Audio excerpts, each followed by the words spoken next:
Will you say that on your... Okay, yeah. Will you say that on your... Hi. How are you, babes? So, Dina. We'll just be like...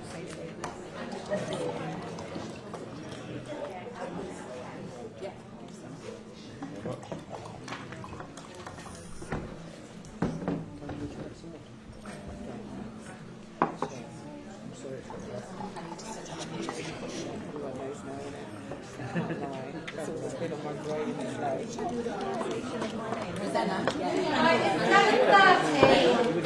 And we are starting on time. Good evening, everyone. Good evening, everyone. Thank you for coming here tonight. Thank you to our candidates for being here tonight. And for everyone visiting, welcome to Manchester. My name is Dina Rhinus. I am Chair of the Jewish Labour Movement North West. Now, before I introduce you to the chair for this evening, I do have something important to say, and I'm going to use my best teacher voice to say it because it is very important. And that is that this Hustings is hosted by the Jewish Labour Movement. We are very proud of our Jewish values, of derech eretz, of respect and good manners. Robust debate is good. Personal attacks are not. They're not acceptable. They will not be accepted. They will not be tolerated. And we reserve the right to remove from the room anyone who feels that they cannot keep to this. That's absolutely the code of conduct for tonight. So, with that said, just one quick announcement, which is that our candidates do have a train to catch afterwards, so don't be offended or take it personally if we don't stay for them to chat to you. So, I'm going to introduce you to our chair for this evening, Shelley Rubenstein, sitting here in the middle. Shelley has been a member of the Labour Party for over 30 years, and she's been involved in Jewish socialist politics since the age of 13. She was a youth leader for Habonim, the socialist Jewish youth movement. And as you all know, the Jewish Labour movement has just celebrated 100 years of affiliation to the Labour Party. And when we joined, we were called Poale Zion. Shelley was involved in Poale Zion not 100 years ago, but she was involved in Poale Zion. Professionally, Shelley's a psychologist and she's run a psychology consultancy for over 25 years. She's done a lot of work in the NHS and across the public sector to help reduce inequalities through her commitment to helping people reach their potential through the obstacles that they face. And together with her husband Michael, who is somewhere in this room, she's worked on a number of peace initiatives in the Middle East, working with Palestinians and Israelis on humanitarian issues, and in particular the Parent Circle. She undertakes voluntary work at the Fed, which is the Jewish social care charity in Greater Manchester. And most recently, she's been awarded the Lifetime Achievement Award by the British Psychological Society for her contribution to psychology. So I'm very pleased.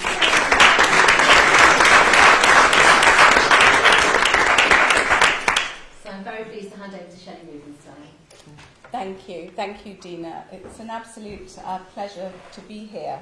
And I'm going to start off by saying that we're going to hold this evening very much in the style of question time, in that we will be asking questions of each of the candidates, and they will all answer the same question. They will be stopped after a period of time, and before they start answering the questions, I'm going to ask each of the candidates to introduce themselves, and they'll have 2 minutes to make an opening statement about really what they stand for, what's important to them.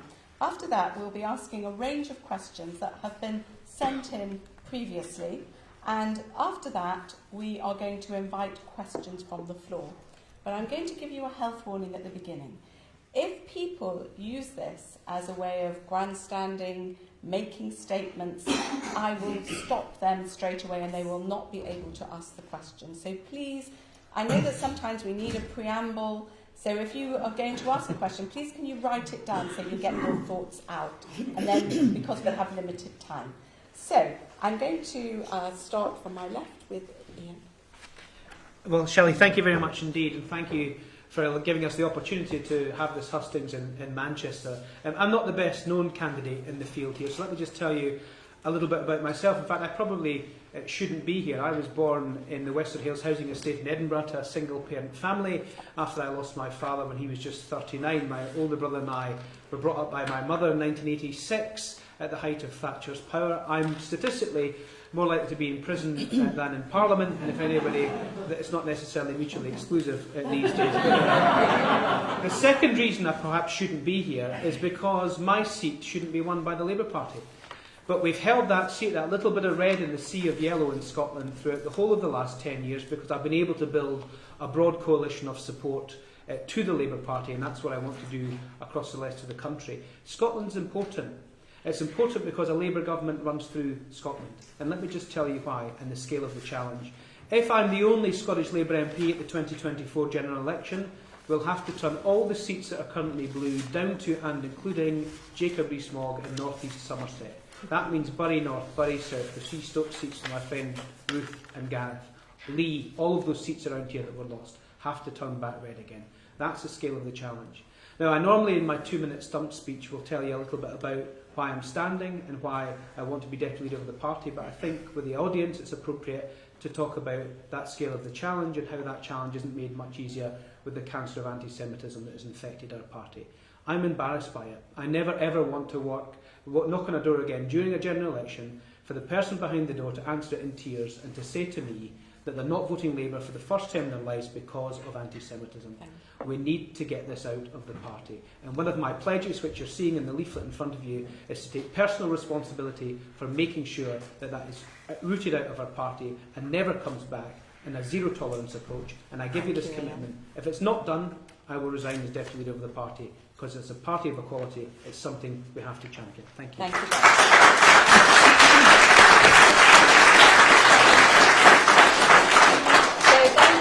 Thank you to Ian Murray, and I'd now like to call on Dawn Butler to have her 2 minutes. Thank you, Dawn. Thank you, Shelley. Good evening, everyone. It's wonderful to be here in Manchester. My name is Marsha de Cordova. Thank you for inviting me here today. Yes, for those of you that don't know, sometimes they get us mixed up. So, who am I, and why am I standing to be your deputy leader, and where does my politics come from? So I want to tell you just a little bit of what happened when I was probably about 7 years old. My dad kind of worked night and day. He worked on the railways, and he was a gigging musician, and he's very tired. He was coming home one afternoon to have a nap before going out in the evening. He passed a group of kids, and they were very animated, and he came in the door and he said, "I'm going to bed." And he said, "Where's your brother Donald?" And I said, "I don't know, he hasn't come home from work yet." And my dad immediately ran out the door, ran back to the estate, and they were beating up my brother. And when they came back from the hospital, my dad sat me down and he said, "Never walk on the other side of the road, even if you're tired." And that said to me that no matter what happens in life, no matter how you're feeling, you've always got to stick up for somebody else. And that's why I believe that equality is equality, and that's why I do the work that I do. And that's why I am so passionate about being your deputy leader. I'm not standing because of what I've been through, I'm standing because of what everybody else goes through. I too am ashamed of the anti-Semitism in our party and how we failed to deal with it. And that's why I'm standing, so that we can deal with it and I can deal with it properly. I have the experience to do that. And I want to say this, I don't just talk the talk, I walk the walk. And we have to start winning, and we can't start winning in the party until we sort out all the issues that we have in the party. And you need someone who has the experience to do that. I've done that in the trade unions, I've done that in workplaces, and I've done that in Parliament. And I will do that in the Labour Party. And I will ensure that I will put us on the pathway to power. Thank you for inviting me today. Thank you very much. Richard Bergen, thank you. Thank you very much. My name is Richard Bergen. I'm the Member of Parliament for Leeds East and the Shadow Secretary of State for Justice. Before I was elected as a Member of Parliament from my home constituency, I was a trade union solicitor in Leeds, working with trade union reps in workplaces and in employment tribunals protecting workers against bullying bosses. And many of the cases that I pursued in the employment tribunals in Leeds and further afield were cases under the Equality Act, and prior to that the Disability Discrimination Act, but cases also relating to discrimination in all its forms. We meet at a very dangerous time. We meet in the aftermath of a devastating defeat for our party, and therefore of the opportunity to put our values into practice. We have the most right-wing government in this country in living memory, and of course there is the rise of the right in other parts of the world as well. It's very disturbing when we see the actions and policies, for example, of Viktor Orban in Hungary, described by Steve Bannon as being Trump before Trump. So this right-wing alliance developing around the world means it's becoming more and more of a dangerous time to be a minority. So not only do we need to put our house in order, not only do we need to recognise the fact that we need to be better than the rest of society, we also need to get our acts together as a party in terms of being able to win again. Because if we don't win again, then we may have a decade or more to come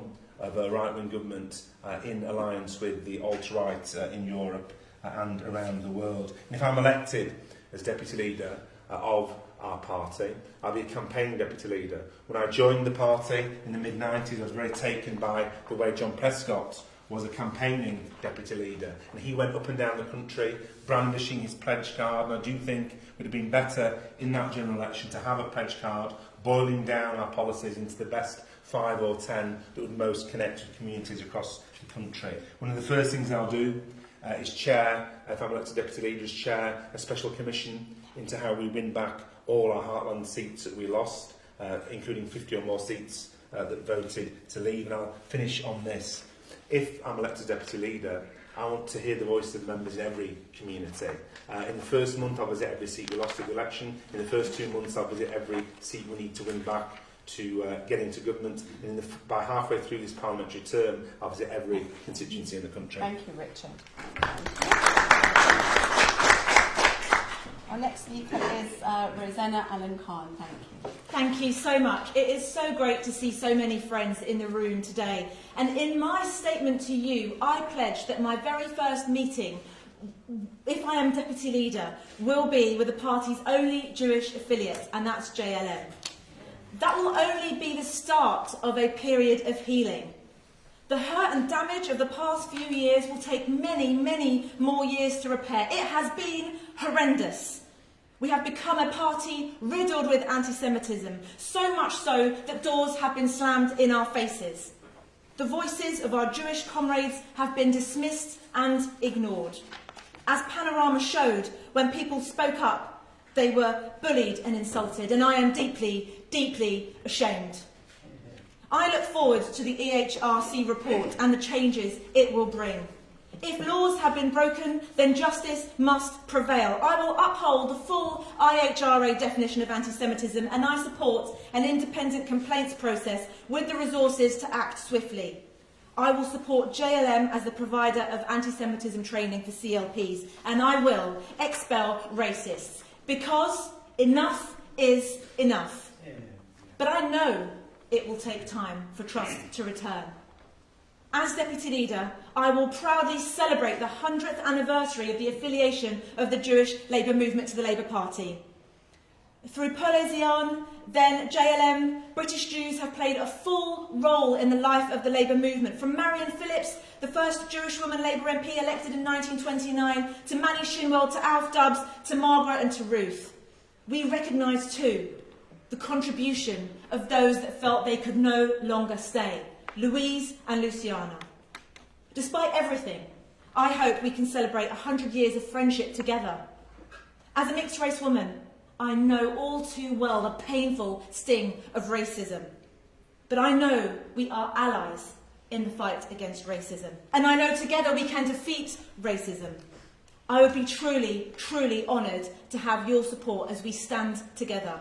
Thank you. Thank you.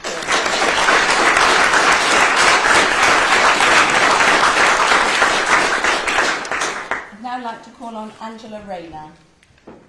Thank you and welcome to Manchester. I would say that Ashton-under-Lyne's the best bit of Manchester, but Stockport and Bury, there's plenty of Bury County, is a great place as well. And it's not always as cold as it is tonight, but thank you for those that have come out. Look, you know, I'm proud of Labour's history and I'm proud of your history in the Labour movement. We've got 100 years together. But I can honestly say that the last couple of years have been some of the most difficult years for me. Because I've always fought against anti-Semitism and racism as a regional convener for Unison here in this city, across the Northwest, representing 200,000 public sector workers.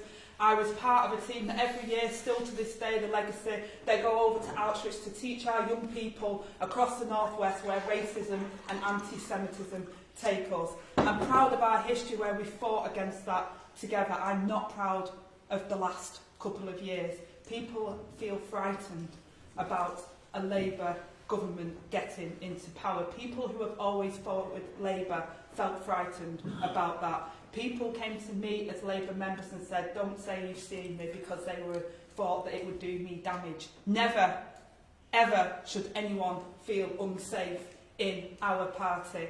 And I want to say genuinely, I am sorry that people have felt that in our party. I am ashamed of what's happened. I want to build that trust again.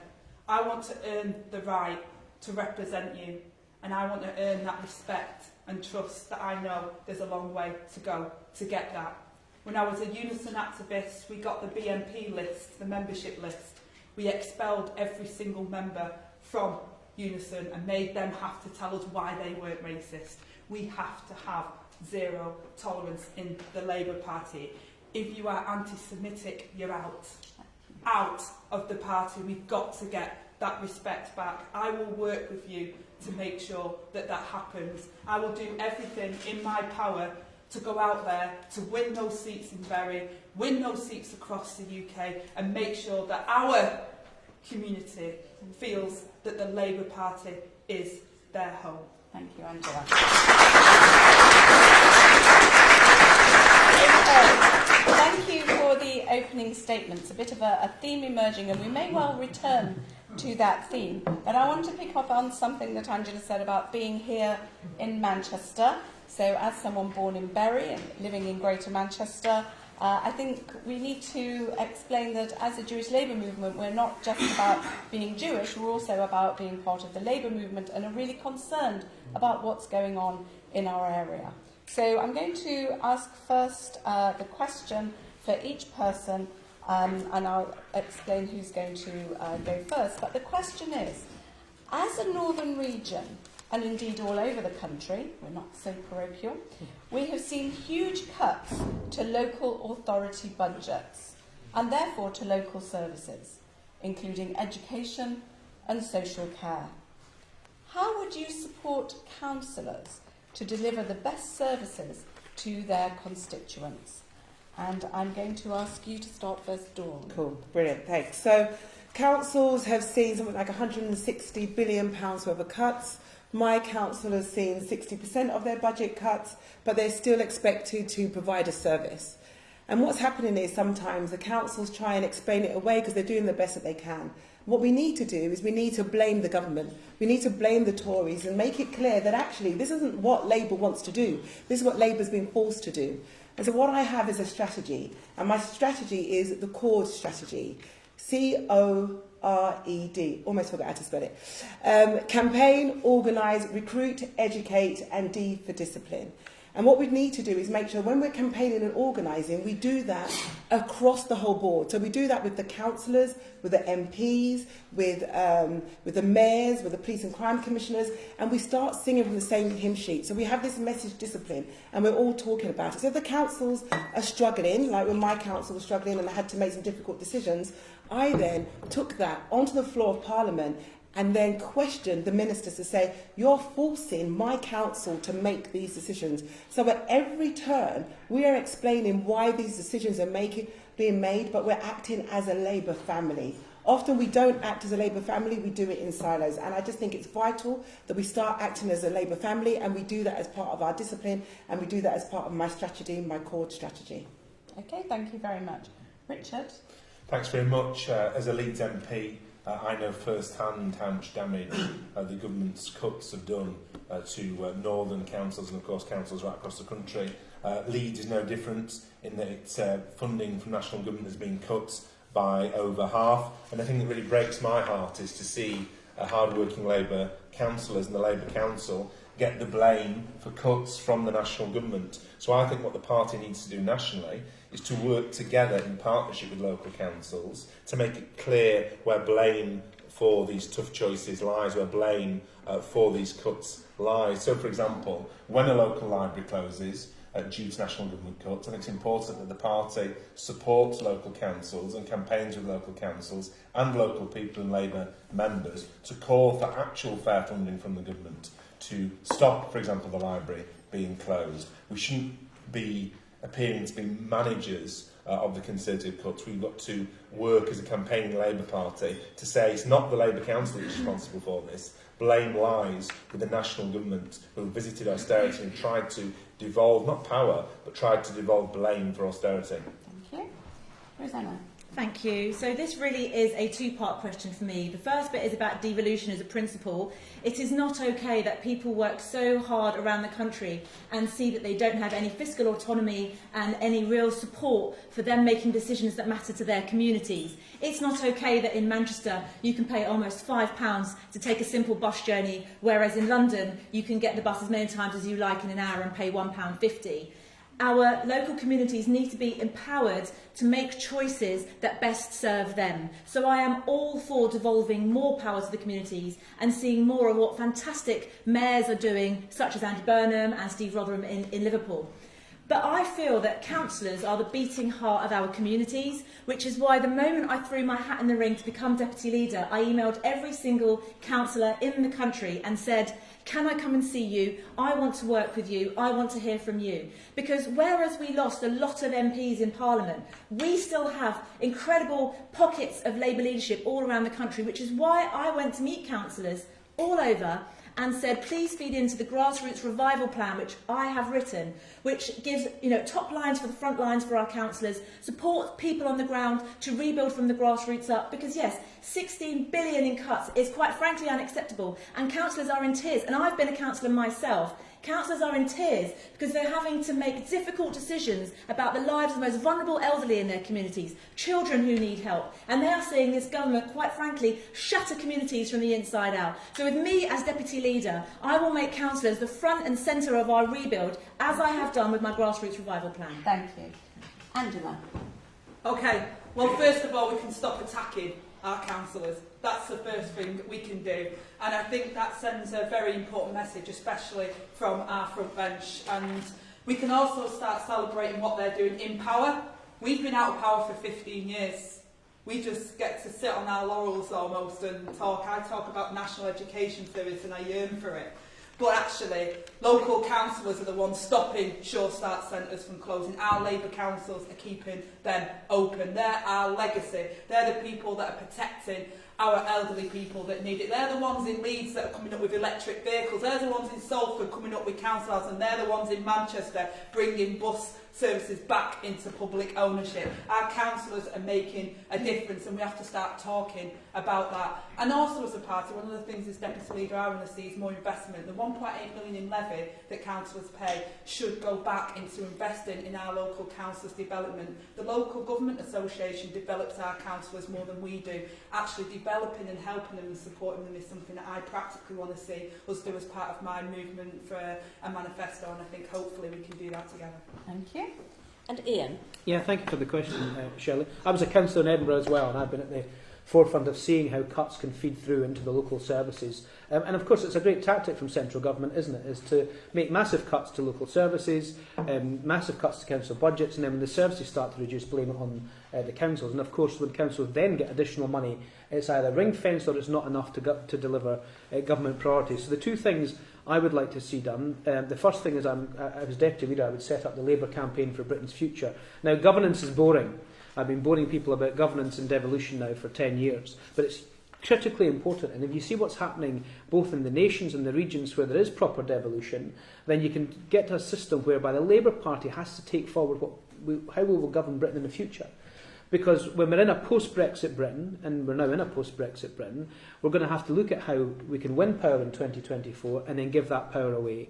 And that's not just giving away the power, it's giving away the accountability and making sure we can give the money with it. Because the best place for people to make decisions are the people at the front line in the local communities. So that's what the campaign for Britain's future is about. But the second thing is we have to learn from the best practice that's happening at councils. Energy co-ops, housing co-ops, transport co-ops, the councils that are driving change in social care, that are amalgamating services, that are able to do all that on a much more efficient way because they've been forced by those tighter budgets. We need to learn that best practice and feed all that best practice back into national manifestos. So I think we need to be nurturing what's happening at local government. We need to stop the Labour Party from attacking councillors, as Angela said, because it's not those councillors that are making those difficult cuts, they're just having to make the difficult decisions, and we have to give a much more support structure by learning from what the councils are doing and take that best practice into the central party.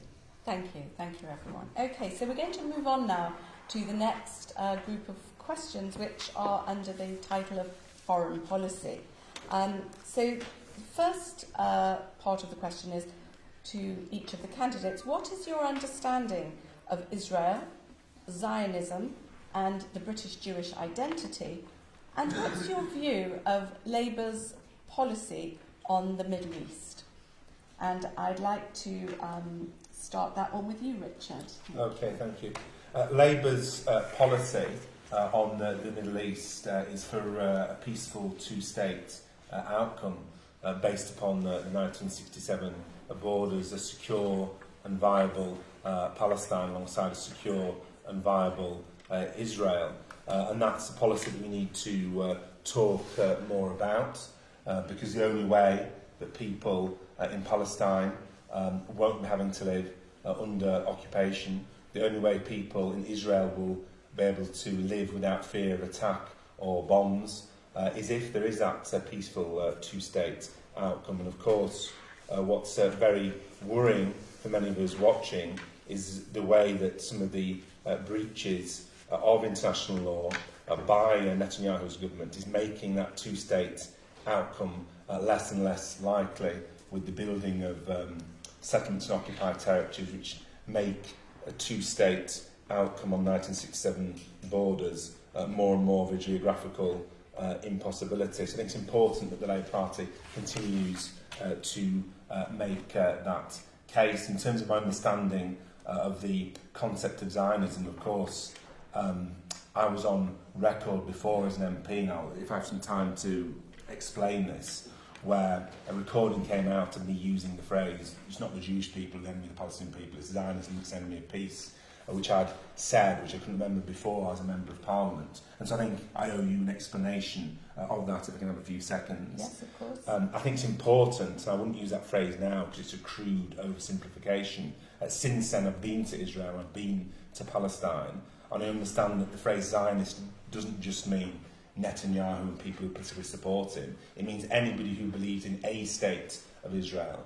Now, that includes, of course, people who are campaigning for peace, who consider themselves to be Zionists and defined as Zionists. We heard mention earlier Shelley's work bringing people, Palestinians and Israelis, together on various peace projects. And when I went to Israel and Palestine, I met people, Israeli citizens, campaigning on that basis. So I realise it's an oversimplification and a crude phrase. So my understanding of it now is anybody who believes that the state of Israel, a state of Israel, should exist. And of course, what about the British Jewish identity part of the question? What do you understand by British Jewish identity, Richard?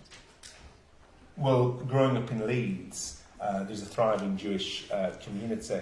The first time I learned about what happened with Mosley and the black shirts and Cable Street was when I went as a young man to the synagogue on Street Lane in Shadwell in North Leeds and saw a talk put on by the Jewish Historical Society.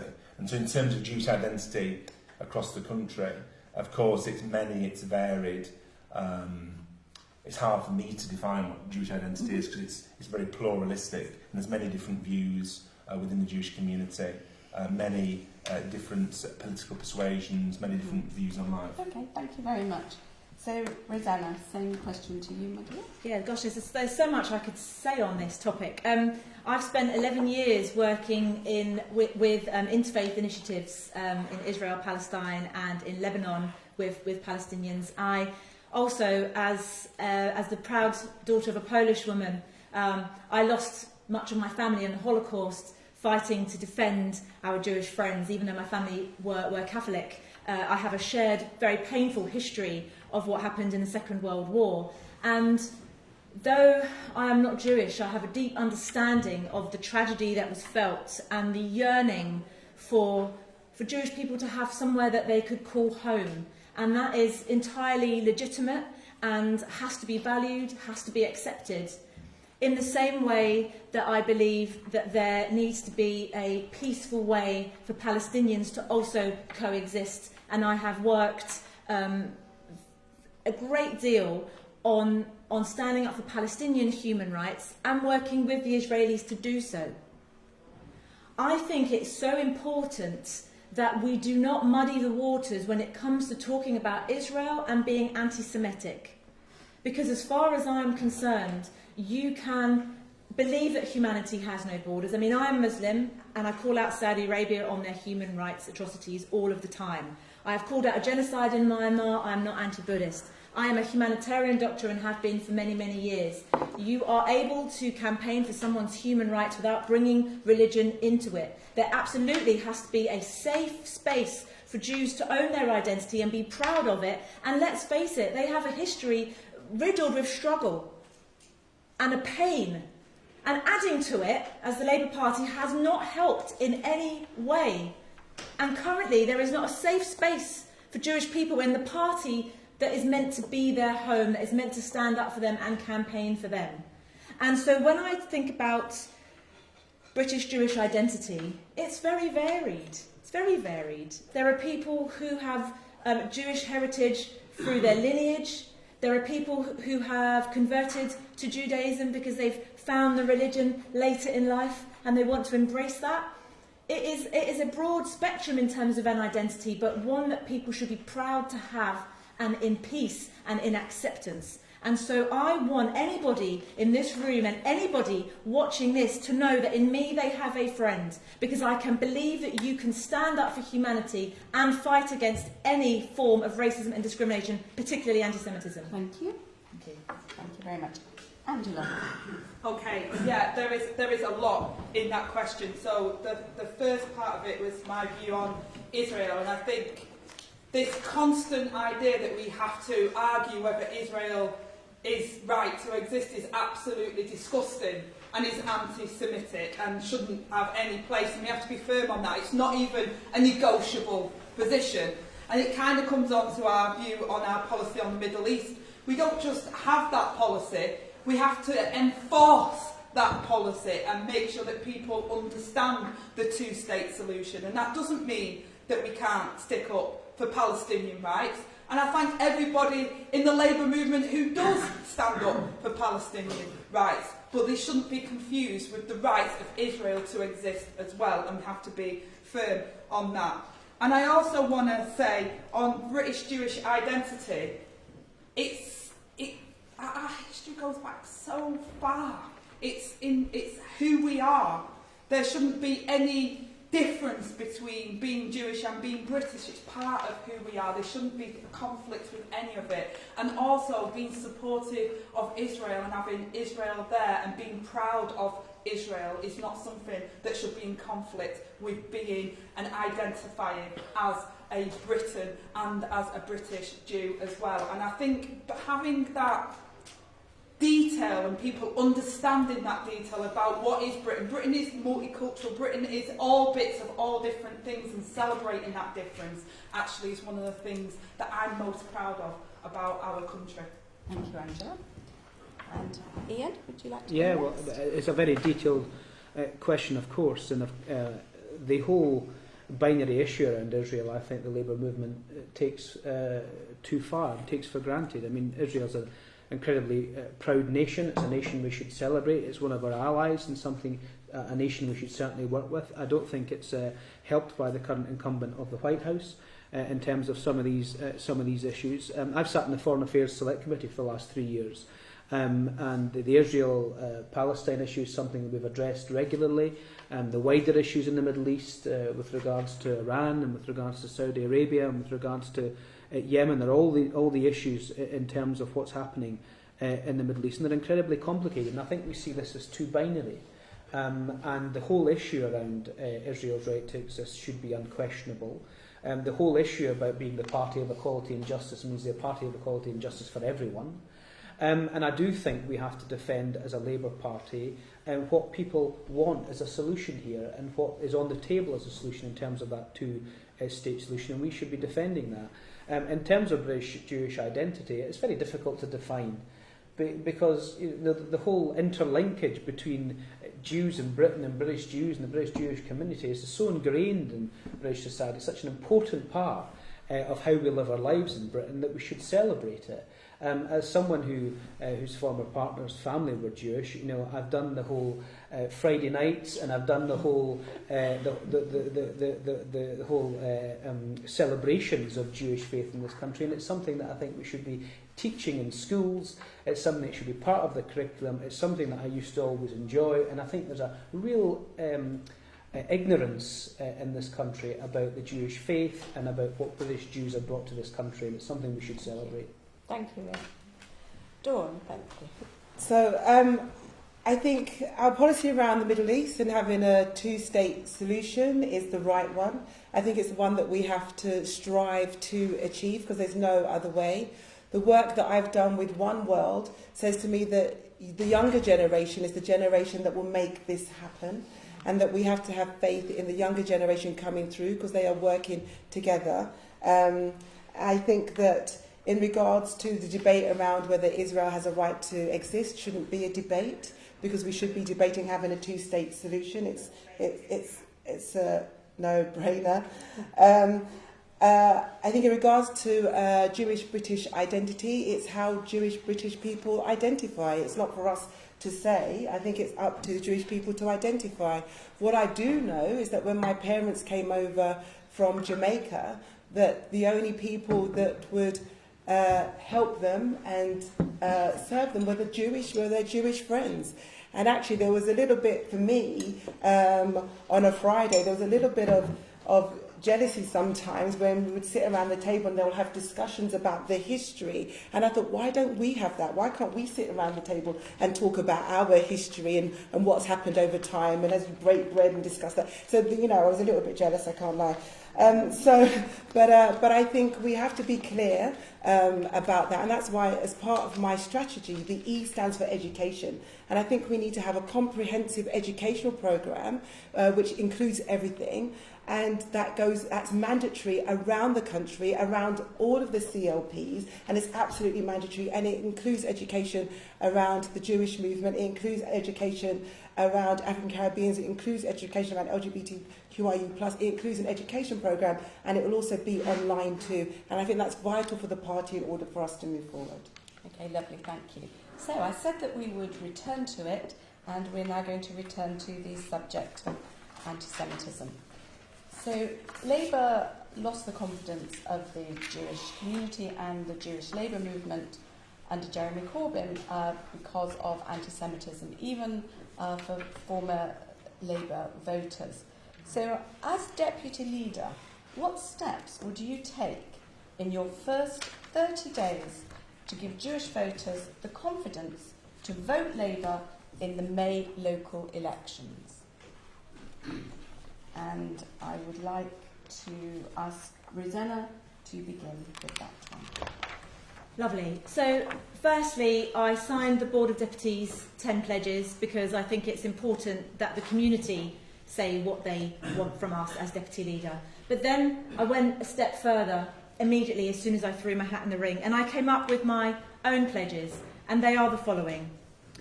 My first major meeting will be with JLM to work on how we rebuild our party going forward. I am committed to eradicating anti-Semitism from our party. It is an absolute stain on the soul of our party.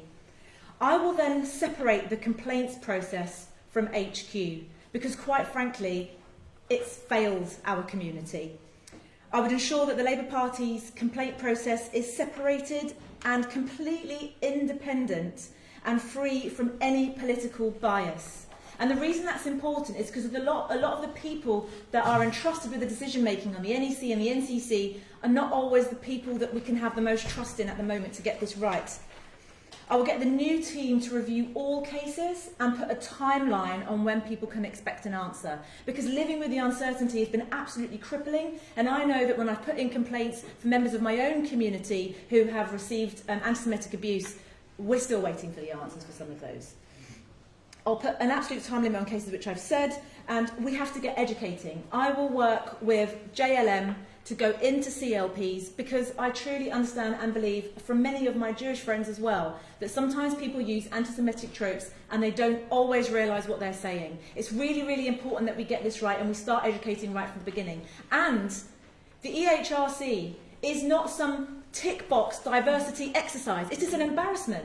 It's an embarrassment that we're being investigated. So I will make sure that I implement every single finding of the EHRC investigation, not just because it's legally binding, but because it's the right thing to do. I am so deeply committed to getting this right, because never again can I have a Jewish friend who is part of the Labour Party crying in my arms saying they no longer feel welcome in the place that used to be home. Thank you. Angela.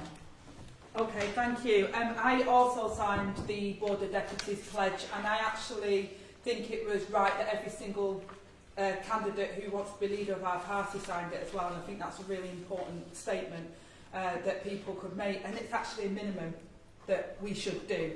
And also, we shouldn't wait for the EHRC, that's a minimum as well. We put that in place because we thought other people were not at our standards, not because we felt we needed ourselves to be thought about on that particular case. We already have an independent complaints process for sexual harassment. There's no reason why we can't do that for cases of anti-Semitism. We should be able to do that immediately. I am happy and will absolutely meet at any time, not just when or if I'm elected as deputy leader, but I will meet and have always met with the Jewish Labour movement to make sure that I'm doing everything I possibly can to help and regain that trust with yourselves and with the movement. And I think the most important thing that we can do is, one, who we elect, I think, will be very important about whether or not we're starting to listen and do something about what goes on forward. But we've got to change the culture in our movement. We have to change the nasty culture in our movement. And when we make ourselves welcoming, when we show people by our actions and by the way in which we do things that we want to earn the right to serve, then I think we'll take the party forward. Thank you.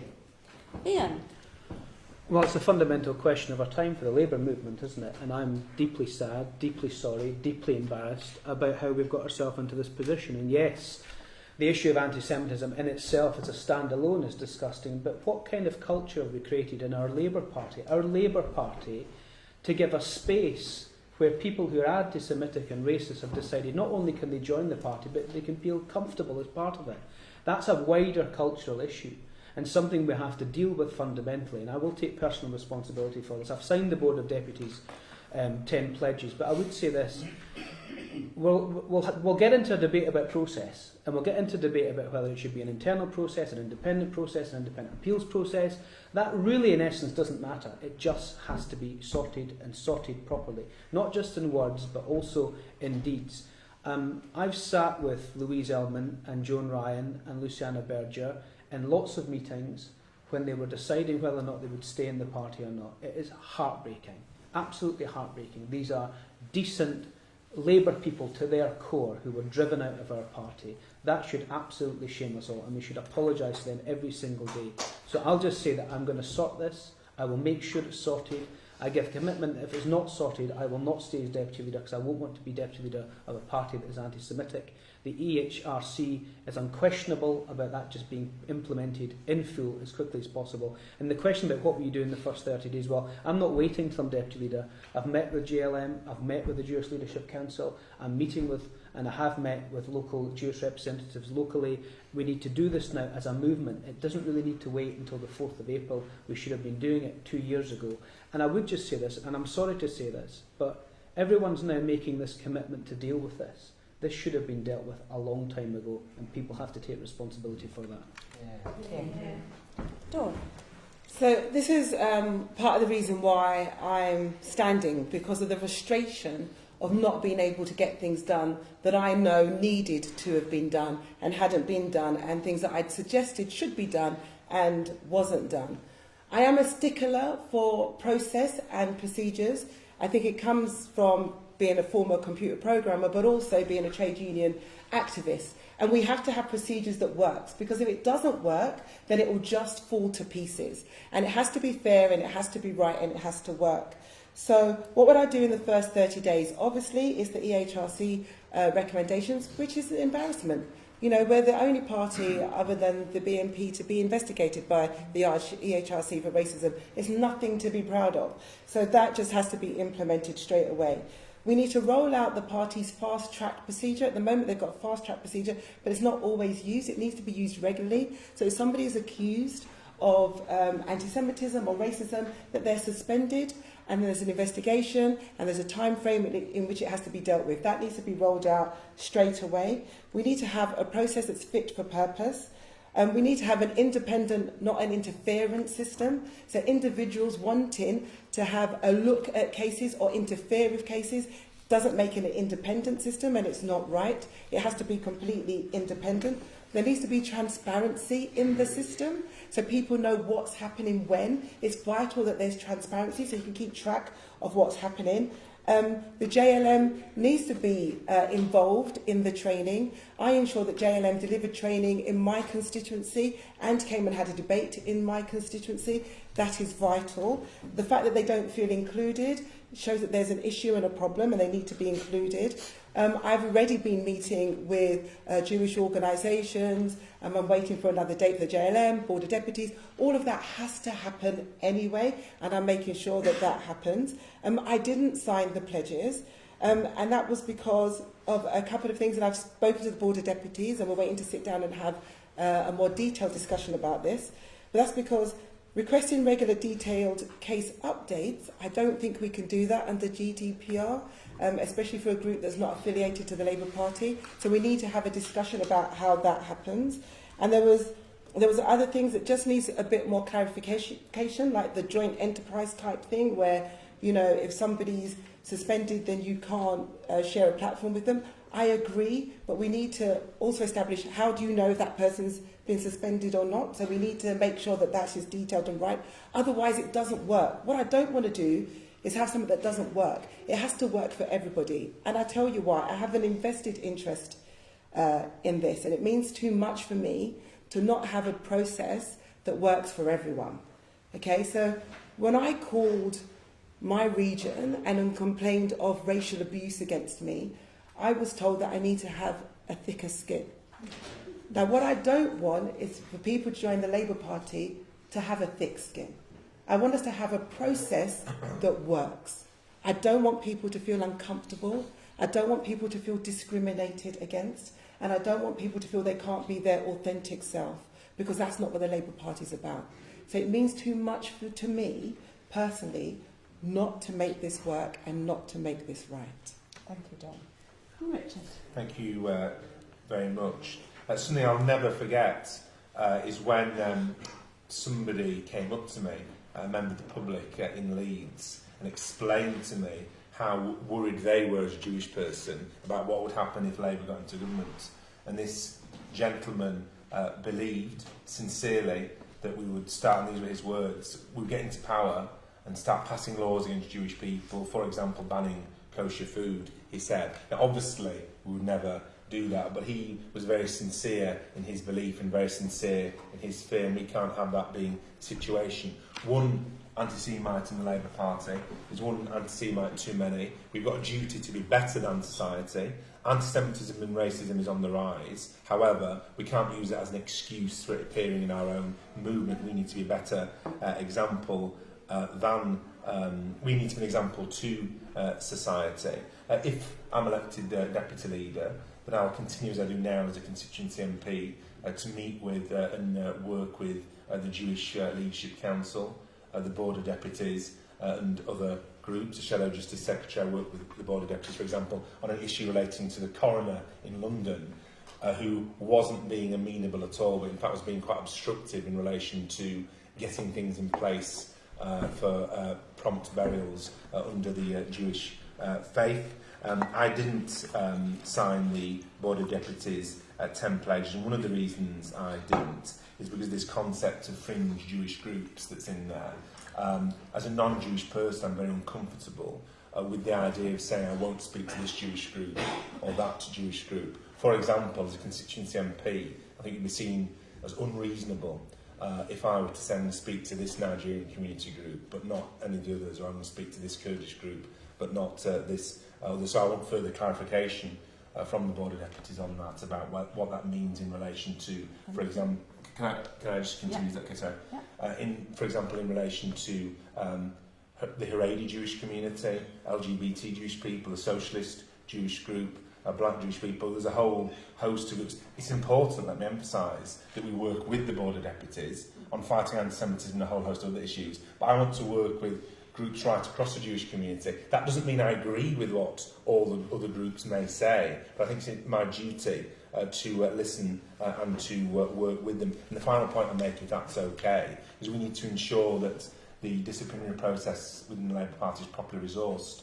We had a meeting or a briefing offered to us as deputy leadership candidates the other week, which we attended, and it was encouraging, I thought, when we were shown by the party the way extra resource has been put in and the speed has been increased. What was clear is when I became a Member of Parliament in 2015, the Labour Party's disciplinary complaints procedure wasn't fit for purpose in the modern social media age and the amounts of complaints that come from dreadful things people put on social media. Thank you very much. So we want to have some time now to take some questions from the floor. May I remind you that these are questions, not statements. Councillor Quinn. Thank you, Chair. I'm on the Councillor Catholic. 5% by one Jewish. Talk about that. Ivan Lewis, the ex-MP for Benny South, resigned Christmas 2018. We got a candidate for the general election on October 24th, 2019. We couldn't campaign around the NHS, around police, because we didn't have a candidate. What's the question? The question is, well, that was down to the corruption at the top of this party by the NEC. If you're deputy leader, what are you going to do to sort that lot out? Because it costs us in Bury South and it's cost us in Bury North as well. Okay, thank you. So I'm going to ask you to start off that. Angela, thank you. Okay, I'll declare an interest because me and Alan have got babies together. We've had little baby birds because he gives me bird boxes. I'll declare that right now. He's not paid a single penny of maintenance. But he does have a really serious point about dropping people in at the last minute into seats in the Labour Party, and it's not for me a left or right thing, it's a right or wrong thing. And actually we need to make sure that Labour Party members, by blowing open our democracy, and that's why I want to hand more democracy over to our membership, is by making sure that people locally get to choose who their candidate is. Not someone who's hoppered in at the last minute. That candidate should be someone who's known in the community. People have seen them as part of their community and then have the faith, and it's not like they've just popped up and someone says, I don't know who this person is. They're part of that. That's what Labour is. That's what my manifesto for a movement is all about. It's about making sure we do that. So I don't think actually the NEC should be dropping anyone in as candidates. I think actually the candidates should be chosen in the quickest time possible and should be members of their community, embedded in their community, elected by the membership in their community. Thank you very much. Ian, what do you think of that? Well, firstly, we could start by not losing very good MPs from constituencies they're already elected to, and that, I think we've already spoken about Louise and Luciana and other MPs like that right across the country. The second thing is that my whole reason for standing for deputy leader is about organisation, and the party from top to bottom has to be completely and utterly reformed, particularly around giving the power and the responsibility to local parties and to regional directors to get on with it. There is no... How many times have I heard in the party we're waiting on an NEC decision to get on with something that's basically the responsibility of local constituency parties? The best way to win in any seat is to have someone who's ingrained in the local community already, who knows the local issues and who can campaign from day one and hit the ground running. That's the way you win seats, because it's only by having those conversations with the public on the doorstep and in the community that you can win elections. It's basic politics 101. And to have gone for a year waiting for a candidate when we were constantly told that the party was ready for a general election, and then we called a general election on the Prime Minister's terms, at the Prime Minister's timing, at the insistence of the Liberal Democrats and the Scottish National Party, when we weren't prepared. It's little wonder we got what we got. And seats like Bury South and Bury North are Labour seats, and we need to win those Labour seats back. And the only way to do that is to give the local CLPs the responsibility of choosing candidates at the earliest possible opportunity without waiting for some NEC kangaroo court to decide what's good for them and what's not. Thank you. Dawn. Yeah, I think this needs to be kind of in two parts. So, first of all, there's way too many gatekeepers in the party, and that needs to change. The campaign and organising part of my strategy needs to happen all year round, so we can campaign on important issues, so we can campaign with councillors on important issues. And the second part of it is making sure that we have candidates in place, but not just that, that we support the candidates that are in place, that we make sure that they have the money that they need, the leaflets that they need, the time and the experience that they need to get things done, because at the moment that doesn't get done. And sometimes you have a candidate, they're in place and they're just left to their own resources and they have no support, and that is absolutely not what the party should be about. So it's vital that the campaign and organising of my structure is embedded right from day one. From my first 30 days, that would be embedded in day one. We'll have trained organisers in every area, and they would then coordinate with region to say, okay, this is what we need here, this is what we need locally here, give us this and give us that. And that way we won't be in that situation.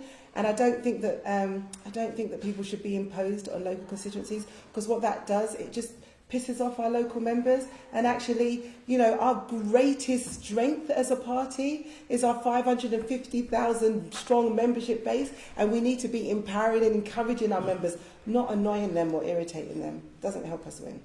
Thank you. Richard, what's your thinking? I think it's really important that we get parliamentary candidates in place as soon as possible.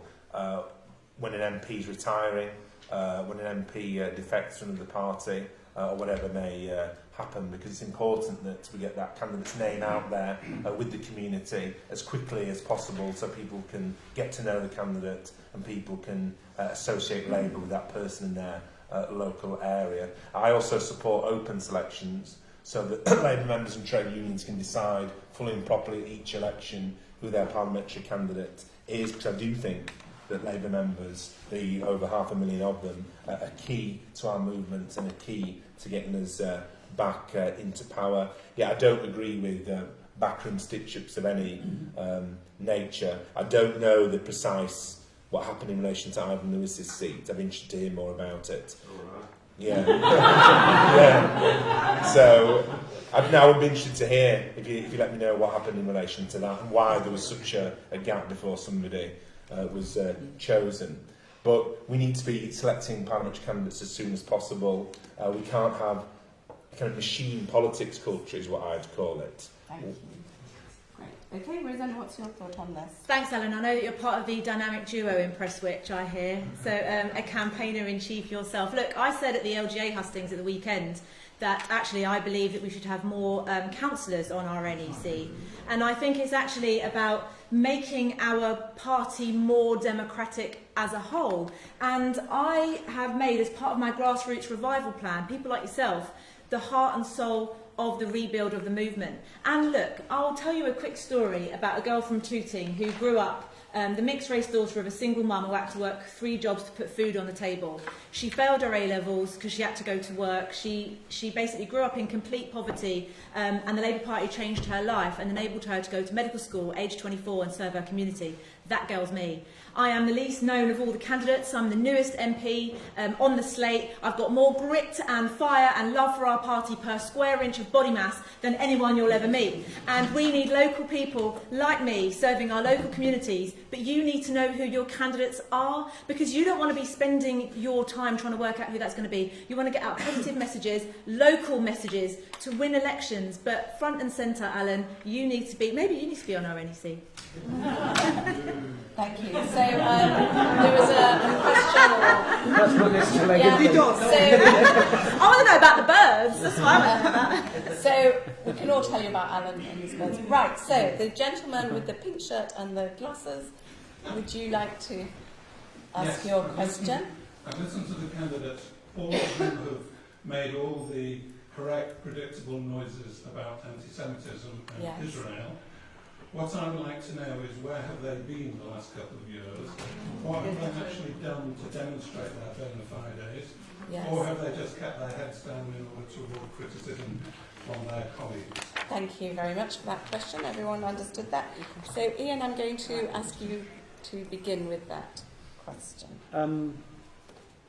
It's a question I ask myself too, because I worked with the members of the PLP to put the motions in front of the Parliamentary Labour Party to try and get the figures, to try and get the process, to try and get through that impenetrable problem of the gatekeepers that were stopping this issue from even being discussed. That motion was put forward by Catherine McKinnell, who's one of my backers. It was Ruth seconded it. We had passionate speeches from Margaret Hodge, from Louise Ellman, from others who read out the anti-Semitic stuff that was happening, and there was no evidence that anything had been done by it. And the response from the General Secretary at that time was, I answered to the NEC, not the PLP. Now, I want to know, and I don't think it's unfair to ask the question, that now that we're all committed to dealing with anti-Semitism, what was said at the Shadow Cabinet, who raised it, why did people not leave, why was there complete silence on these issues when everyone in the PLP was trying to find a way through this. Now, this wasn't for anything other than protecting our colleagues and trying to find a way of getting this cancer out of our party. And we were vilified for it. Our social media was vilified for it, not just mine, but other people, particularly female Jewish MPs. Their life was made an absolute misery for it. And people have to stand up and take responsibility for this issue not having been dealt with. And I am angry, I'm annoyed, I'm hurt, not just because the anti-Semitism issue is huge in the party, but we hounded out good, decent Jewish MPs. The Labour Party, our party, made it easier to hound out Jewish Labour MPs, particularly women, than hound out the anti-Semites that were causing the problem in the first place. And if we don't think anti-Semitism is rife in our party, if we think it's made up by the mainstream media, by the people the crackpot conspiracy theorists from the hard left, that this is all just made up, then they're completely wrong. So I've done everything I possibly could as a backbench Labour MP through the parliamentary committee that Neil Coyle and others sit on, who were raising it every week with the leadership, and it simply wasn't dealt with, and I'm sorry. Thank you. Dawn. So in 2015, when I came back into Parliament, I tried to get independence into our grievance procedure. Nobody would listen. So actually, I think the only person who supported what I was asking for was Harriet Harman. Nobody else was supporting where I was coming from. That was in 2015. When I was in the Shadow Cabinet, I raised issues. In the summer, when all the stuff around adopting the IRA definition, I was completely in favour of that. I made my views very clear. Sometimes, I wasn't quite the lone voice, but I didn't really have the full support. I had an advisory group where I had lots of different Jewish organisations onto that group. We had lots of meetings and private meetings. I tried to work with the Jewish Chronicle, but that didn't work at all. I've spoken to MPs and all the other groups. I did try to meet with, Ruth's here as well. It's a shame that Ruth lost her seat. I tried to meet with all of the Jewish Labour MPs. They have a specific group, but I was told that I had to wait for that meeting. And I did at that time. Luciana was the chair of the group. So I did many, many things. There's lots of emails that were sent. There's lots of letters that I sent. I tried to make sure that even when we had the Chakrabarti report, which wasn't perfect, But they had no, I know, but the whole point was there was some good recommendations in there in terms of how you speed up the process, how you have transparency in the process, but we just couldn't. Nobody seemed to have taken interest, and I think that it kind of snowballed into where it is now. And it just shouldn't be that way. It should never have been that way. We should never be in the position that we are currently in at all. And that's why we have to sort it, solve it and resolve it so that we build the trust and build that bridge again. Because the Labour Party is the natural home for the Jewish community, and it is a sad situation that we're in. So you mentioned Ruth, so I'm going to give you a right to reply. Ruth Smith. Thank you. I find it very difficult. I'm looking forward to hearing other people's comments on what they did or did not do over the last 3 years. But you know that I stood up at every parliamentary Labour Party meeting and called out anti-Semitism and asked for help. And I didn't get any. In fact, there have been times where I was dismissed, where colleagues, including some of the people standing for election, shouted at me for raising those issues and shouted at me in my own office for raising those issues. And the idea that it should be Jewish women that had to lead this fight by themselves, because that's what happened, with notable exceptions, is simply a disgrace. So I'm very interested in knowing where people were. I'm very interested in knowing why you were silent. I'm very interested in knowing why it was left to Luciana, and then me, and Louise, and now Margaret, who is alone. And for the people in this room, when I stood up at the PLP, when Louise Elman was sent out, and when Louise felt she had to go, and said we were going to end up as Juden Frey, and no one did anything.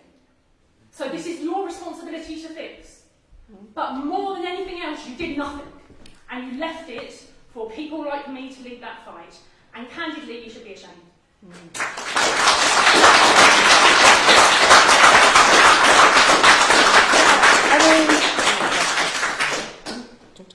No, I mean it is an example of the hurt and the pain, and nobody can take that away. And it's absolutely right that we should not be in this position we should not. Oh, sorry, I didn't mean that. I mean we should not be in this position as the Labour Party. And Ruth and I have sat down and had very honest debate. And I have said that on behalf of the Labour Party, I apologise. I'm sorry for where we are in the party, but we need to find a way that, because it shouldn't be left we shouldn't be left to an individual. The question is, what did you do? What did you do? Well, I think I explained. Okay, thank you. I'll move on now. So, Richard, can you tell us, what did you do? Well, of course, myself, Dawn and Angela were all in the Shadow Cabinet, and we all remember the updates that were given, the questions we asked to the General Secretary of the Labour Party, firstly, Ian McNichol, and then Jenny, about this issue, what progress was being made, what improvements were being made to processes. And of course, I discussed this matter on the media on numerous occasions, and was very open that one anti-Semite is one anti-Semite too many in the Labour Party, that people who say there was no issue at all were obviously completely wrong. And I've also tried to work with Jewish groups, as I say, nationally, but also locally as well. What did you do, as Ruth was saying, to support the individual MPs? What did you do to help those particular people who felt that they had to leave the party? Well, so it's not just about media. Of course. But I was going to say as well about the work I did with Jewish groups, but in relation to your question about individual politicians, I always stuck to the line, which I think is the correct one, when asked about these things, that it wasn't for politicians to adjudicate or interfere with the complaints procedure, whether it's somebody being accused who's a politician of anti-Semitism or anything else. And of course, the members of the Shadow Cabinet aren't allowed to speak in the parliamentary Labour Party meetings. It's for us to go there and listen. And I did go there and listen to MPs raising these very important issues. Thank you. Rosanna? I'm going to share something quite personal with you that only a few people in this room know about. And firstly, it's that one thing that most people will know about, if they've been following me at all, is that when I went to the Israeli embassy to meet with the deputy ambassador to talk about the rights of Palestinian parents to be with their children when they're ill, I was then met with anti-Semitic abuse, the like of which was quite frankly abhorrent, and I'm certain only a snapshot of what my colleagues like Ruth were experiencing. And I called it out. I called it out very publicly, and I wrote a lot of articles about it, and I put myself out there. And I had op-eds in very prominent newspapers, and then I had someone threaten to sue me. And they threatened to crowdfund against me, and I spent some time on the phone to Ruth and other colleagues to talk about that, and they said that it would all go away if I just apologised. And I'm not trying to make this about me, I'm just giving an example of where I feel I showed strength in this situation, because I wasn't on the shadow cabinet. I obviously did what I could to support my colleagues, but in the way I stood up against anti-Semitism was I had to get lawyers involved, and I had people say to me, is it going to be worth your little kids' homes to not apologise? And I said, after a lot of introspection, I said, at the end of the day, I'm not sorry for calling it out, and I won't apologise to an anti-Semite, and I'll risk it. It took 4 months for that to go away. That's 4 months of loss of sleep, but I thought it so important. Even though my Jewish friends said to me, Rosanna, no one will hold it against you if you just apologise. We will all understand. We've been there. We understand. No one will hold it against you. I didn't apologise. And look, at the end of the day, it's an embarrassment where we are. And none of us sitting here have either been in a position where they could do more about it. I know that at least two of us on this platform couldn't. We didn't have the position in the party. No one would listen. And there are others who, for whatever reason, felt that they couldn't. This is not an excuse for anyone sitting here. That's just my personal story of how I tried to fight anti-Semitism and put it out there to show the issue that the party have, and where I tried to show a bit of strength in fighting it by not apologising to an anti-Semite. Thank you, Rosanna. And Angela. Okay, the question around what did you do? Clearly not enough. Clearly we all didn't do enough, because we wouldn't be looking at being investigated in the way that we are, and we wouldn't be in this position where people have a lack of trust and faith in our party, so clearly not enough. And I apologise for that. I did try though. I promise you I tried my best as part of that process. I visited, I spoke out at Shadow Cabinet, I spoke out and tried to make things different. I visited constituencies where the MPs were under fire, and came under fire myself for doing that, but I thought it was important to physically be there and to try and help. I did do that. I also visited many faith schools, including King David and others, and I also pushed the government and pushed to ensure that in our manifesto that we had that protection fund as well, because I knew how important and how people felt unsafe, and how that was important to our communities to make sure that that happened. And I did attend events, and I did try and explain what I was trying to do. I did try and make myself accessible, but the truth of the matter is I didn't do enough, and as part of that I feel quite ashamed. But one of the reasons I'm standing to be deputy leader is because I want to use my skills that I've got over the 2 decades in the Labour movement to help do more, to try and earn the respect and trust back. And I promise I'll do everything I can to do that, whether I'm elected as a deputy leader, whether I get a nomination or not. That's not important to me. What's important to me is that I earn the trust and respect back from all of our communities, and I'm sorry that people feel that they haven't had that. Thank you, Angela. I'm afraid that due to them having to get a train, we have to close the meeting in 2 minutes. May I suggest that if you have questions, that you use social media to ask those questions. I'm sure you are all on Twitter and various other social media outlets. And I would like to thank Ian Murray, Dawn Butler, Richard Bergen, Rosanna Allen Khan and Angela Rayner for taking the time to come and talk to us here at the Jewish Labour Movement, and to all of you who came tonight, thank you very much. Thank you. And thank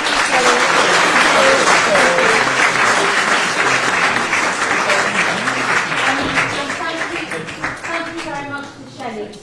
Chair.